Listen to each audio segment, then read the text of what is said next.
ವಿಶೇಷವಾಗಿ ನಮ್ಮ ಇಲಾಖೆನಲ್ಲಂತೂ ಯಾವುದೇ ಲೋಪ ಆಗ್ಲಾರ್ದಂಗೆ ನೋಡ್ಕೊಳ್ಳೋ ಜವಾಬ್ದಾರಿ ನಮ್ದಾಗಿದೆ. ಅದನ್ನ ನಾನು ಮಾಡ್ತೀನಿ ಅಂತ ಹೇಳಲಿಕ್ಕೆ ನಾನು ಬಯಸ್ತಾ ಇದ್ದೀನಿ. ಮಾನ್ಯ ಮುಖ್ಯಮಂತ್ರಿಗಳು ಅಧ್ಯಕ್ಷ ಒಂದೇ ನಿಮಿಷ ಅವರಿಗೆ. ಮಾನ್ಯ ಮುಖ್ಯಮಂತ್ರಿಗಳು ಕೆಲವು ತಪ್ಪುಗಳ ಬಗ್ಗೆ ಹೇಳಿದ್ದಾರೆ. ನಾನು ಈಗ ಅವರಿಗೆ ಕ್ಲಾರಿಫಿಕೇಶನ್ ದಾಖಲೆ ಕಳಿಸ್ಕೊಟ್ಟಿದ್ದೀನಿ.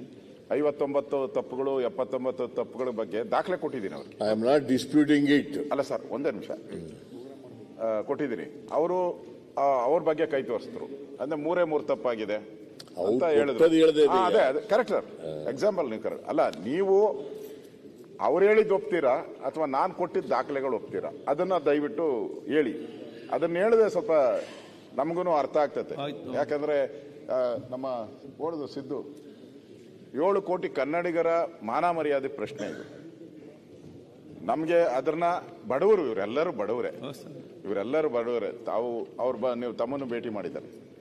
ಸುಮ್ಮನೆ ಒಂದೇ ಒಂದು ಎಕ್ಸಾಂಪಲ್ ಮುಖ್ಯಮಂತ್ರಿಗಳೇ ಹೇಳಿ ನಾವೆಲ್ಲ ಹಳ್ಳಿಯಿಂದ ಬಂದಿದ್ದವರು. ಪ್ರಶ್ನೆ ತಾವು ಹೇಳಿದ್ದು ನನ್ನಲ್ಲ, ನಿಮ್ಮನ್ನ ಹೇಳಿದ್ದು. ನಾನು ಸಿಟಿ ಅಲ್ಲಪ್ಪ, ಜಾಲಹಳ್ಳಿ. ಈಗ ಕಾರ್ಪೊರೇಷನ್ ಔಟ್ ಇದೆ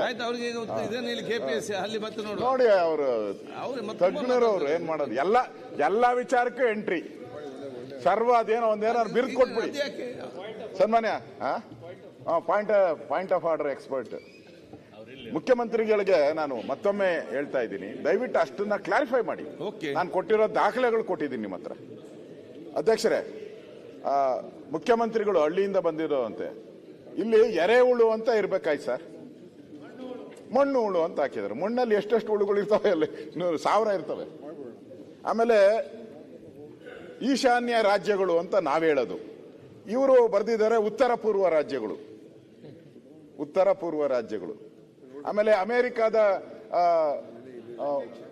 ಅಧ್ಯಕ್ಷ ಅಲ್ಲ, ಅಮೆರಿಕಾದ ರಾಷ್ಟ್ರಪತಿ ಯಾರು? ಎಲ್ಲ ಈ ತರ ತಪ್ಪುಗಳು ಕೊಟ್ಬಿಟ್ಟು ಮೂರೇ ಮೂರು ತಪ್ಪು ಅಂತಾರಲ್ಲ. ದಯವಿಟ್ಟು ಅದಕ್ಕೆ ನೀವು ಅದನ್ನ, ನಾನು ಈಗ ದಾಖಲೆ ಕೊಟ್ಟಿದ್ದೀನಿ, ಅದನ್ನ ದಯವಿಟ್ಟು ಸರಿನೋ ಇಲ್ಲೋ ಹೇಳಿ ರಾಜ್ಯದ ಜನತೆಗೆ ಒಂದು ಮೆಸೇಜ್ ಹೋಗಿ ದಯವಿಟ್ಟು. ಆಮೇಲೆ ಎಕ್ಸಾಮ್ ಮಾಡಿ ಅಷ್ಟೇ. ಉತ್ತರ ಕೊಡ್ತಾರಲ್ಲ.